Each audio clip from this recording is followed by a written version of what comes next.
যেন মশা মারতে কামান দাগাচ্ছে যুক্তরাষ্ট্র। ইরানের সাথে যুদ্ধে জড়িয়ে এটাই যেন যুক্তরাষ্ট্রের বর্তমান বাস্তবতা। ইরানের সস্তা ড্রোন ঠেকাতে যুক্তরাষ্ট্রকে গুনতে হচ্ছে কোটি টাকার যুদ্ধযন্ত্র। ইরানের সস্তা শাহেদ ড্রোনে নাকাল যুক্তরাষ্ট্র। মধ্যপ্রাচ্যের আকাশে কি এখন নতুন এক যুদ্ধের হিসাব লেখা হচ্ছে, যেখানে ইরানের মাত্র 20 থেকে 50 হাজার ডলারের একটি ড্রোন ঠেকাতে যুক্তরাষ্ট্রকে ছুটতে হচ্ছে লাখ ডলারের ক্ষেপণাস্ত্র, উড়াতে হচ্ছে কোটি টাকার যুদ্ধবিমান।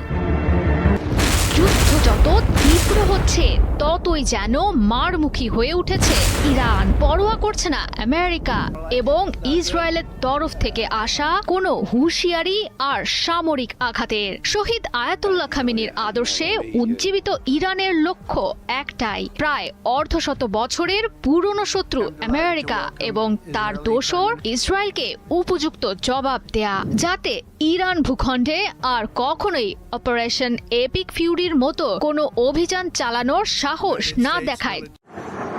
শেষ পর্যন্ত আলোর মুখ দেখেছে ইরান যুদ্ধ বন্ধের তৎপরতা। গেল প্রায় 1 মাসের ব্যাপক রক্তপাত আর প্রাণহানির পর শুরু হয়েছে পরোক্ষ আলোচনা। এরই মধ্যে যুক্তরাষ্ট্রের দেয়া 15 দফা বিরতি প্রস্তাব ইরানের কাছে পৌঁছে দিয়েছে পাকিস্তান। যুদ্ধবিরতির জন্য পাকিস্তানের সাথে কাজ করছে মিশর ও তুরস্কও। আগামী কয়েকদিনের মধ্যে ইসলামাবাদে সরাসরি বৈঠকে বসতে যাচ্ছে যুক্তরাষ্ট্র ও ইরানের কর্মকর্তারা। ফলে এর মধ্য দিয়ে কাটতে শুরু করেছে যুদ্ধ বন্ধে আলোচনা শুরু হয়েছে নাকি শুরু হয়নি সেই ধোঁয়াশা।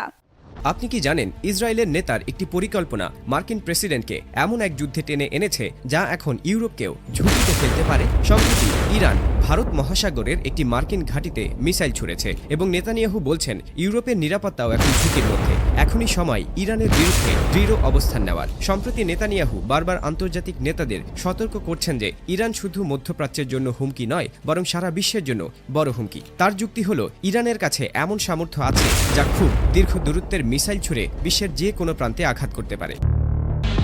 ইসরায়েলের সবচেয়ে গর্ব করার মতো শক্তি ছিল আয়রন ডোম। এই আয়রন ডোম না থাকলে এই ইসরায়েল এতক্ষণে সম্পূর্ণ কবরে পরিণত হতো।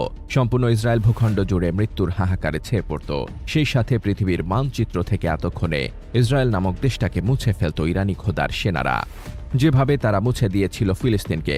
তবে এখন পর্যন্ত এসব সম্ভব না হলেও এবার এসব ঘটতে পারে শতভাগ নিশ্চিতভাবেই বলা যাচ্ছে, কারণ ইসরায়েলের সেই আয়রন ডোম সম্পূর্ণ অচল অবস্থায় রয়েছে বর্তমানে।